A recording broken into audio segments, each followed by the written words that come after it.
Hello，大家好，歡迎收聽夜半頭痕。呢一集夜半頭痕原本係星期三先至有嘅，基於有位聽眾留言俾我，咁我就想快啲回覆佢啦。我又唔想喺文字上回覆佢喎，所以就開多條片，就回應下佢嘅問題，同埋順便講下7月5號嗰個預言啊。咁啊，首先就回應咗呢位聽眾先啦。咁我首先好多謝你，多謝你留言俾我，咁俾個機會我可以開條片同大家傾下偈。如果唔係咧，我就快脆老人痴呆啊！咁首先要多謝你先。咁你第一點你就係話人壽應該係幾時死就幾時賠。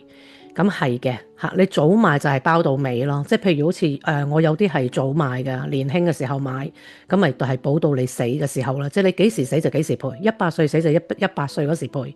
但係有啲保險我哋係遲買㗎，譬如可能係即係我打個譬如啊嚇，可能係60歲之後買，咁嗰啲咪要可能有啲公司要你驗身嘅，但係有啲公司就出咗去唔需要你驗身，但係就淨係保到你75歲嘅啫。間公司唔同咯嚇，咁所以就睇你嗰份嘢係幾時買，同埋佢係點樣咯。咁啊，仲有就多謝你提醒我，係要喺香港居住夠7年先至有資格攞3粒星。咁可能係我講嘢唔得口齒伶俐，令到你誤會啊，定係點咧？咁係啊，身份證我上一集係講我係3粒星，我啲細翻去攞身份證。我啲細嘅意思就係我生嘅仔女係翻去攞身份證，咁可能係我講嘢一九舊，令到你誤會。咁呢度我同你道個歉先，以後我會檢討講嘢比較口齒伶俐啲噶啦。冇辦法啦，你俾個機會我啦，體諒下我。我冇乜人同我講嘢，所以有時講嘢我都覺得自己越嚟越一九舊，同埋頭腦都開始唔清醒啊。咁啊，基於係香港有條法律啊，就係話，申請者佢哋嘅父母其中一方有香港永久居留身份嘅，就算申請者係出生喺香港境外嘅，都有資格申請香港身份證咁話。咁但係申請者申請嘅時候就必須身在香港㗎，有需要嘅話仲要出示親子鑑證。一旦獲得身份證嘅時候咧，就每年都要返香港一次嘅。咁啊，就係基於呢個理由，咁我就翻去同我啲細嘅申請身份證啦。咁其實係可能你可能我唔知道你會唔會係唔係好叻廣東話嗰啲，咁所以就你可能聽到啲細，可能會唔會以為係話我細個嘅時候係咪？唔係，係我係3粒星嚇。我祖先，我祖輩好多輩啊，我哋啲明朝、清朝已經喺香港噶啦。咁所以我3粒星，咁變咗就算我嘅仔女唔係喺香港出世都好，佢係合資格翻去香港申請身份證嘅嚇。咁呢一個就係有啲誤會啦，可能。咁啊，多謝你嘅寶貴意見，提醒我香港3粒星係要7年先可以攞得。咁啊，另外就多謝你分享啊，分享你話你25歲開始就已經置業㗎啦，咁而家就已經擁有3個 apartment。咁同埋你嘅計劃咧，就係計劃喺40歲之後就開始做生意，就用嚟將來你即係計劃退休都叫做有收入咁樣，係咪？咁啊，我喺呢度多謝你分享，同埋恭祝你一路順風、順風順水嚇，係咪叫一路順風啊？即係做生意係咯，順風順水啦嚇，一切順利啦。咁其實咁講啊，喂，如果你你而家已經有3個 apartment，喂，你收租都夠啦。你嗱，而家我唔知你幾多歲，你冇話俾我聽你幾多歲啦。唔好啊，唔好，千祈唔好喺個留言嗰度話俾我聽你幾多歲啊。唔好啊，年紀唔好話俾人聽。咁你而家已經有3個物業，咁你話40歲後先做生意係你嘅打算，即係你未可能你仲未到嗰個年紀嚇。但係你如果仲會買物業嘅話，係咪？我覺得你收租都夠啊，喂！如果你真金白銀出嚟攞出嚟做生意，反而有風險喎。喂，其實你而家咁樣行法，可能你到40-50歲你上岸啦。你而家就當你呢3個apartment咁計，你自己住一層。咁嗰兩個愛嚟租俾人，咁或者將來自己有仔女啊點樣，咁你可以按咗佢，或者係點樣買多個 property， 嗱呢啲你識㗎啦，我肯定。咁你我覺得你咁樣仲好喎，因為你做生意始終有風險啊嘛，啱唔啱？唔係意見嚟㗎，傾偈㗎咋嚇，你唔好當真嚇，我吹下水嘅啫。咁收租都夠啦，係咪？咁所以係咯，我覺得我個人認為係咁咯。咁啊，講開置業嗬，其實我都好早置業㗎。我23、4歲就已經擁有第一層物業，擁有啫，唔係我嘅，冇 free 到嘅，咁啊供緊嘅啫。因為以前我哋呢度買間屋啊，好平嘅，就幾廿千嘅啫嘛，係咪？嗰時嗰啲樓好平嘅啫嘛，呢度。咁啊，好早就放咗啦，好早就已經冇咗呢個物業。咁啊，老爺嗰個物業放咧，就放嘅時候，我哋就諗住翻香港住啊，去第二度發展，應該係話唔留喺度噶啦。咁啊，點知阿老爺屋企佢阿老爺個阿媽過咗身噶嘛？咁啊，老爺個媽就有間屋嘅。咁啊，老爺個媽過咗身之後，即係我奶奶啦，簡單講下，我奶奶過咗身之後咧，咁啊，老爺個爸爸就住，即係我老爺，真係我老爺就住。咁佢唔知點解咧，就喺我哋買嗱，有時有啲嘢你話計劃，我哋真係唔可以有計劃，係冇嘅，冇計劃可言。咁我哋就嗌佢阿老爺啊，當然係即係我老爺，我家老爺就嗌我老爺，就話喂，你唔好賣喎，我間屋放咯喎，幾時即係有咗日期㗎，肯定嗰日我哋要交手㗎啦。就話俾你聽，我哋幾時交手啊？你唔好賣啊間屋，我哋翻嚟住啊，即係叫佢唔好賣啊。咁佢得啦，唔賣啊咁喎。咁又唔知點解佢老豆一個屈尾十就賣咗間屋喎，好彩有人通知咋。而我哋間屋嗰時咧就係甩咗手，咁我哋啲嘢俾得有，即係俾人啊，可以俾人嘅就俾人咁樣，間屋賣啦嘛，同埋打算短期內唔會翻嚟啊嘛。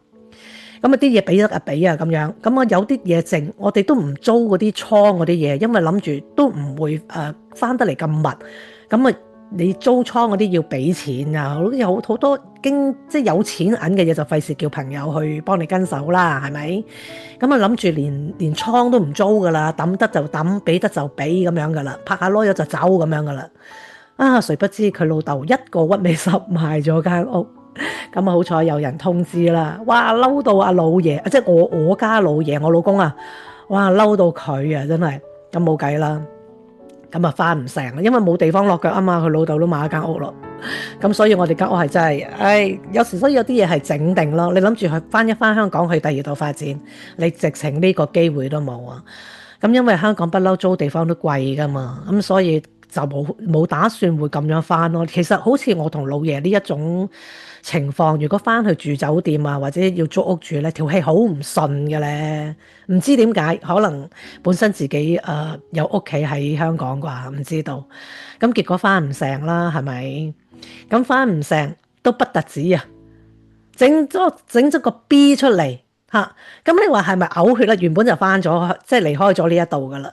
咁可能如果要有嘅離開咗都係有咗嘅，係咪？因為始終你係要經過嘅嘢都係會經過嘅，係嘛？咁呢啲有機會先至同大家分享啦，真係幾鬼！你話呢啲係叫做乜嘢咧？嗱，計劃賣咗間屋，賣咗間屋，咁你翻去第二度發展，唔留喺度啦，係嘛？呢啲咪你嘅計劃咯。但係原來唔 work 喎，唔 work 都不特止啊，都仲要整件嘢嚟跟手尾，係咪先啦？咁啊走唔成之餘，又帶埋個肚啦。咁所以你話計劃邊有計劃㗎？人生嘅嘢係咪特集啊多？我個人生特集就好多嘅，計劃就冇啦。咁喺呢一件事度睇到，即係好似上一集咁樣，我講你揾到未必剩得到。嗱，呢個係我覺得同你差唔多啊，即係就用我同你嘅 case 嚟睇。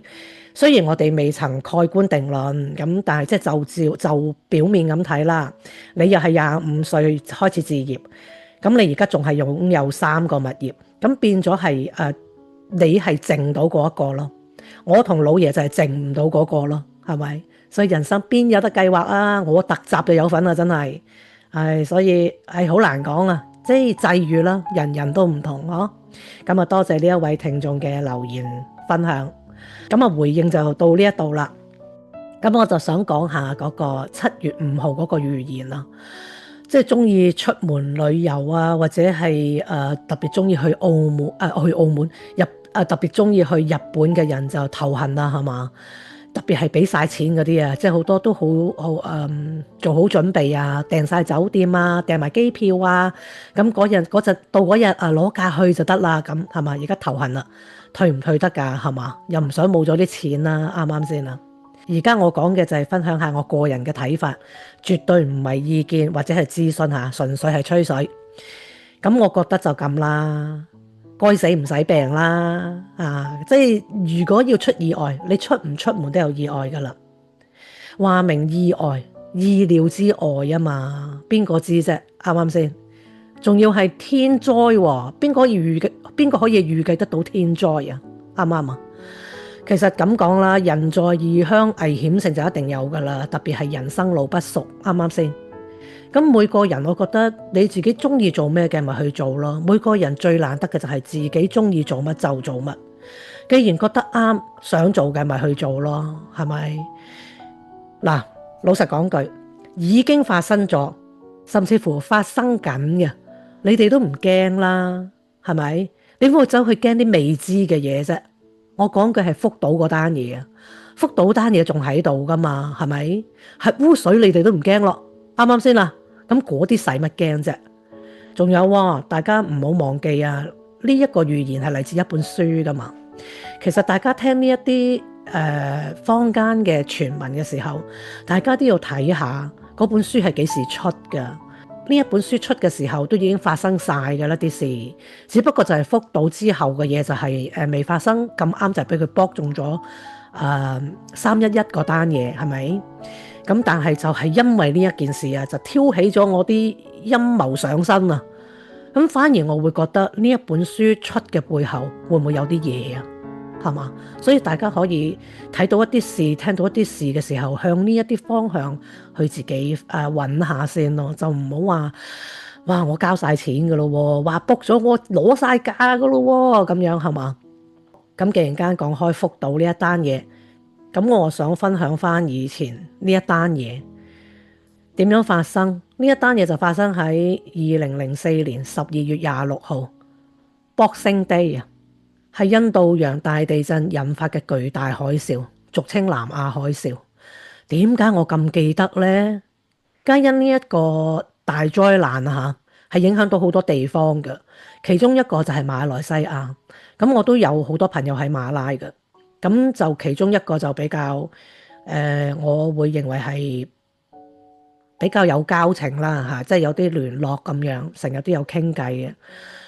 咁當時同埋佢就係同我生 B 嘅時間差唔多啊，爭幾個月嘅啫，即係我生先，跟住生完之後就輪到佢嗰個出世咁樣。咁啊，所以大家都有傾下偈。咁我記得發生呢件事嘅時候咧，我就係同阿老爺咁一家人喺朋友屋企。因為喺英國過節都係過聖誕節嘅啫嚇，因為先至有假期啊，出嚟做嘢，好似老爺嗰啲咧做飲食㗎，咁係嗰啲時間先至有假期，咁啊可以成班朋友聚下咁樣搞下大食會啊，咁我哋呢度好常嘅，咁啊都係喺聖誕期間做啦，咁所以就好深刻印象，就係好記得喺嗰一日。咁聽到新聞之後咧，就知道係影響好多地方啊嚇，馬拉都有份，泰國啊咁樣嗰啲地方。咁我就諗起我朋友喺嗰度啊，哇死啦！我就好擔心啊嚇，唔知佢點算。咁我就即刻立即就嗰時冇咁方便有 WhatsApp 啊或者有 WeChat 冇㗎。咁我就打電話俾佢，嗰個電話係唔通嘅嚇，打唔到嘅個電話係。咁我就send 嗰啲 message 俾佢啦。以前 send message 要錢㗎。咁我就 send message 俾佢，都係好耐冇覆我，咁我就好擔心。咁啊好快嘅，後尾佢有覆我嘅，好快就覆咗我。咁佢冇事嚇，咁啊順便即刻就打電話過去同佢傾下偈啦。咁佢就話佢冇事，佢好好，反而佢家婆就差啲遇到。咁當日發生事嘅時候咧，佢家婆就去探佢啊，嚇探佢順便，因為佢嗰時都係生咗冇耐咁樣啦。咁就佢家婆去探佢，亞洲地方啊，咪有嗰啲船，嗰啲咩導賞船係咪啊？即係你坐船，即係同你遊下啲風景啊，帶你去一啲地點咁樣去遊。好似遊船河咁樣啦，類似，但係唔係話好大規模嘅船河。我唔識講嗰啲叫咩，又唔係嗰啲兜仔，我唔識講嗰啲係咩。觀光船啦，應該係話嚇。咁佢家婆就 book 咗觀光船啊。咁啊上船嗰一下，咁佢家婆就望到對面，佢望到海出邊對面啊，灰灰暗暗黑黑咁。佢家婆就諗啦，不如唔好去啦，就冇去，咁就冇上到船。咁就好彩，如果唔係就可能係出事啦。就係出船開船冇幾耐之後咧，就發生呢件事。咁反而佢家婆就遇到個覺得都好驚險㗎，一念之差㗎啫喎，係咪？所以人就係咁咯。之前我就係講過，你要遇到㗎，你必須會遇到㗎。你遇唔到，其實人係有個觸覺㗎喎，大家知唔知道？即係你天庭頂嗰個條天線啊，睇下你有冇開啓嘅啫嘛。以前好似以前嗰啲邊有話咩科學家啊，冇呢啲嘢㗎，都係觀星啊，或者靠住平時自己生活得翻嚟嘅智慧嚟到走難嘅啫嘛。有啲人識得走㗎，見到啲可能動物或者係昆蟲啊點樣走，佢哋就識走上山啊，或者點樣。其實好多有啲古書都有講類似呢啲咁樣以前人類嘅生活咁咯。咁呢個就係我想同大家分享，所以我咁記得呢件事就係咁解啦。咁再講你話好似日本啊，或者甚至乎香港，定係仲有馬爾代夫都有講過。以前啊，我細嗰時讀書啊，都已經有聽講過呢啲地方係會陸沉嘅，係會遲啲都會冇咗呢啲地方㗎。咁所以有時唔出奇嘅地殼變動嘅嘢係咪？咁你話會唔會係一個災害嚟到令到佢冇咗呢？冇人知道嘅呢啲，講大家都係愛嚟用個話題傾下嘅啫。咁你又好似講英國啊，英國都有曾經有預言係冇咗㗎，因為英國佢本身就係唔應該有英國嘅，英國一個島突然間突咗出嚟㗎嘛。咁所以都有人預言英國係冇咗㗎，佢會陸沉㗎，即係嗰啲只不過叫做可能預計到嗰啲冰川融啊或者點樣，咁嗰啲水位上升啦，咁啊預計係冚咗佢咁解嘅啫。咁聽講係得返喐呢個地方㗎嘛，咁所以有時預言嘅嘢咁就見仁見智啦，相唔相信，即係相唔相信就係信不信由你啦。咁但係反而我就覺得可能水災會有嚇。我覺得就7月5號就未必會發生，但係我反而覺得國內可能會有水災啊！佢唔一定係好大型嘅海嘯，水災可能係真係水浸啊，比較大型啲嘅水災咯。你知道國內自古以嚟都咁犀利㗎啦，嗰啲洪水係咪？睇歷史都睇唔少啊！歷代皇帝都係要做呢一樣嘢㗎，起堤壩咁樣嗬。咁呢個就係我嘅睇法。我唔知道你哋有冇睇通勝嘅習慣，我好中意睇通勝嘅喎嚇。其實通勝其實你揾使乜鬼嘢揾人算命啊？你自己都可以同自己算到命嘅。嗰本通勝好多嘢玩㗎。咁反而我喺通勝嗰度，我睇到其實今年唔係算係好大鑊喎。通勝我唔知有冇睇錯啦嚇，因為我又唔係專業戶。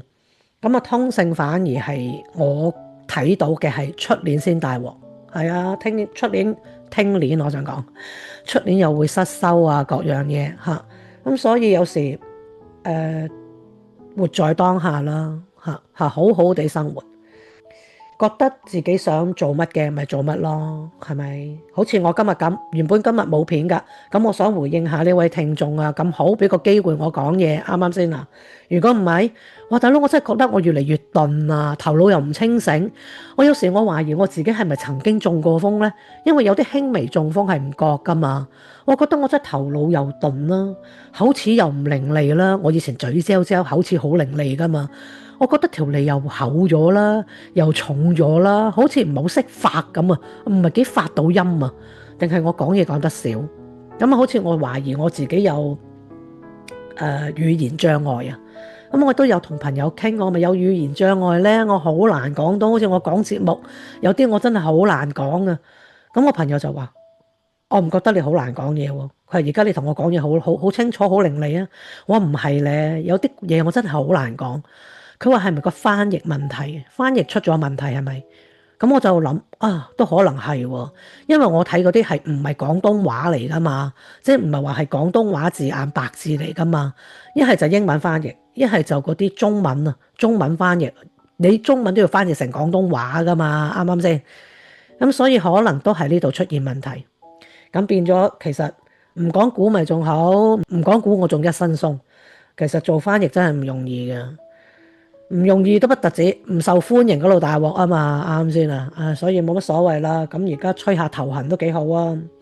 咁都唔係嘅，有啲朋友都中意聽嘅。咁佢有啲就唔喺留言度同我傾偈，佢都會私信我嘅。佢私信我有啲掉條 link 俾我啊，嚇佢哋想俾啲料我，等我講啊。咁有啲通常都係可能係中文字啊，我都係要翻譯翻廣東話咁樣。咁有個故事就關於妖精嘅，咁但係我覺得係故事嗰啲小説形式啊，咁我唔知道嗱，但係嗰個佢俾我嗰條 link 咧就係唔係小説嚟嘅，我唔知會唔會係人哋抄襲咗出嚟定點樣，會唔會有版權我唔知道，但係我覺得呢個故事 OK 嘅，不過我只係覺得太過故事情節啦，即係好似小説情節太多啊，太重啊，咁我又冇分享俾大家咁咯。咁如果大家都中意聽，可以留個言，咁我去睇翻翻譯翻佢成廣東話咁啊，話俾大家聽咁樣。咁啊，今日嚟到呢度啦，分享完噶啦。咁啊，喂，其實真係㗎，你哋有咩講可以留個言。咁你哋即係有時我要講啲乜嘢，都可能係嚟自你哋留言咯，係咪？咁不如係喎，喂同大家講，我最近睇到一啲多咗啊！以前好多年前，我唔知道你哋幾時開始睇網上嘅嘢啊嚇，我就好早比較早，唔係好早嚇。咁我記得咧，好多年前就已經有嗰啲天上啊，睇到耶穌啊，睇到天使啊，甚至乎睇到十字架咁樣影出嚟，又話啊好多人睇到啊，好多人做證㗎，乜乜乜乜。逢係咁樣咧，我都係唔會信嘅。特別係多人見到同一時間見到，先至唔值得相信咯。咁啊，最近我喺小紅書就睇到一啲有龍出現嚇，又話龍叫啊，又話唔知嗰度嘅，我要查翻下。如果大家有興趣聽嘅話，又話有邊度嘅地方係好大規模嘅人，當時都影到同埋聽到龍叫。喂，其實我想問下，邊哪個聽過龍叫啊？嚇，你老祖出嚟問啊，你老祖都未必答得到龍係點樣叫啊？咁我同大家講，預告一下啦，我係星期二嗰集嘅夜半奇談，我會講科技老千啊，係啊，科技老千亦都可以科技神棍，大家要小心啲，神棍只會越嚟越多。咁我要同大家講下之餘，咁就希望大家有個警覺性咯，嚇，分享下啦。咁啊，唔知大家中唔中意啦？如果中意嘅都可以喺呢條片度講多啲嘢俾我聽，或者你都有分享啊。如果中意聽嘅，咪到時見啦嚇。星期二英國時間23:10我就會出片噶啦。逢星期二三啦，一般嚟講嚇。今日呢一個係特別長。因為我好感謝我呢位聽眾留言俾我，俾個機會我講下嘢。喂，你哋最好講多啲嘢，講多啲嘢我就有多啲機會開咪講嘢。如果唔係，我真係唔識講嘢啊！多謝幫忙，多謝大家嘅支持。今日係咁先，多謝大家收聽。